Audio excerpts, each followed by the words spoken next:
The internet makes it possible for one computer in one place to talk to another computer in a completely different place. But it hasn't always been this way. In the mid-1970s and early 1980s, the set of protocols that enables computers to talk to each other was being developed. The sending and receiving of data on the internet was made possible by two protocols, TCP and IP. TCP is the Transmission Control Protocol, and it splits data up into packets and puts them back together again at their destination. IP, the Internet Protocol, tells the packets where to go and to where they should return. Let's see what this looks like. The things you get from the internet, like an HTML page or YouTube video, and the things you send over the internet, like an email to a friend, are all data. In order for data to be sent over the internet, it needs to be broken into packets. A packet isn't an entire web page, or even usually a whole email. It's a small chunk of data, like a puzzle piece of the whole picture. By breaking data into these small, manageable chunks, many users can transmit data at the same time very quickly. In essence, these packets are a way of sharing access to the network, so that no single transmission dominates the pipeline.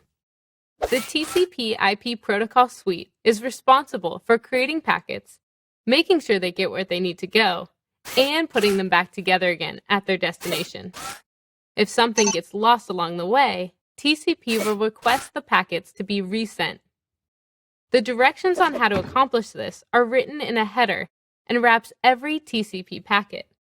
Once TCP makes a packet and wraps it with a header, the packet is handed off to the next layer, which will handle the details of how to transmit the data. Now, every computer on the internet can be identified by its own unique number, called an IP address, and the IP protocol uses IP addresses to route the TCP packets. In order to transmit the data to the correct location, the IP protocol also adds a small header of information to the packet, just like TCP. The IP header contains information on how to send the packets, such as the source IP address and the destination IP address. Now, because packets often travel through a number of routers on their way to their final destination, to make this process really fast, each packet is designed to work independently.